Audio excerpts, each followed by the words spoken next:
თამარ ტატანაშვილი აცხადებს, რომ რეპრესიები დაიწყო სწორედ თბილისის სახელმწიფო უნივერსიტეტიდან, იქიდან გამომდინარე, რომ ამ უნივერსიტეტში ძალიან დიდი გავლენა აქვს ხელისუფლებას ირაკლი კობახიძეს და ანრი ოხანაშვილის გავლით. შესაბამისად, ის არის მესამე ლექტორი, რომელიც იურიდიული ფაკულტეტიდან გაათავისუფლეს. ცხადია, მიზეზი არის უცნობი, დაუსაბუთებელი და ეს უკავშირდება იმას, რომ კრიტიკული ლექტორების და სტუდენტების შეხვედრა ხელისუფლებას არ სურს. ასეთი არის თამარ ტატანაშვილის შეფასება.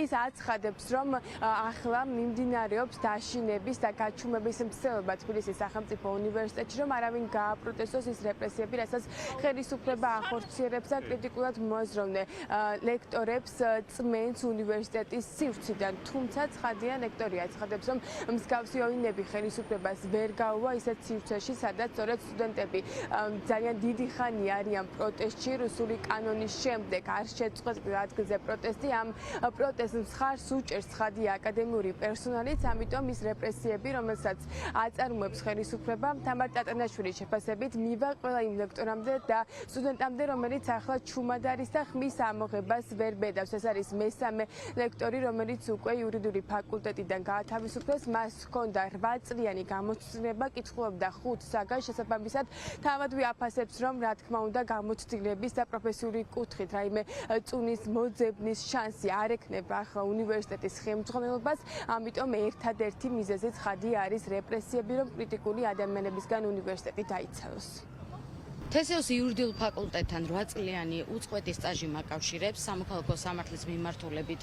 დაახლოებით 5 ასე ვთქვათ საგნის სწავლების პროცესში ვიყავით ჩართული, თუმცა რატომღაც გადაწყვეტეს, რომ მიმდინარე სემესტრიდან აღარ იყო იმის საჭიროება, რომ იურიდიულ ფაკულტეტზე ყოფილიყავი მე, თუმცა მოგეხსენებათ, ეს არ არის პირველი შემთხვევა და ჩემთან ურთიერთობის გაწყვეტამდე ჩემი კოლეგებიც ასევე გაათავისუფლეს.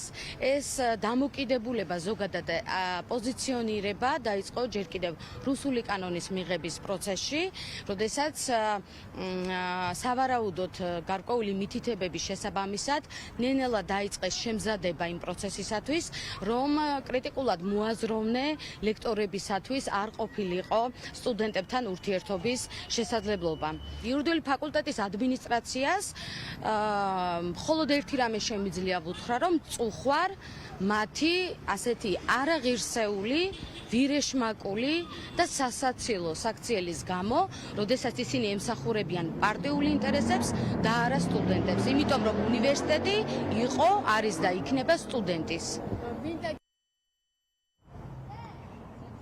რეპრესიები არის მთლიანი აკადემიური პერსონალის მიმართ, ლექტორების მიმართ, ასევე სტუდენტების მიმართ, რომლებიც პროტესტში არიან ჩართულები და განათლების სფეროს სპეციალისტების ლექტორების შეფასებით ხელისუფლებამ იქ დაიწყო სწორედ მკაცრი პოლიტიკის გატარება, სადაც გავლენა შედარებით დიდი აქვს. ეს იქნება თბილისის თეატრალური უნივერსიტეტი თუ ბათუმის თეატრალური უნივერსიტეტი და რა თქმა უნდა ცხადია თბილისის სახელმწიფო უნივერსიტეტი და მათ შორის იურიდიული ფაკულტეტი, სადაც კობახიძის და ოხანაშვილის გავლენები არის ძალიან დიდი.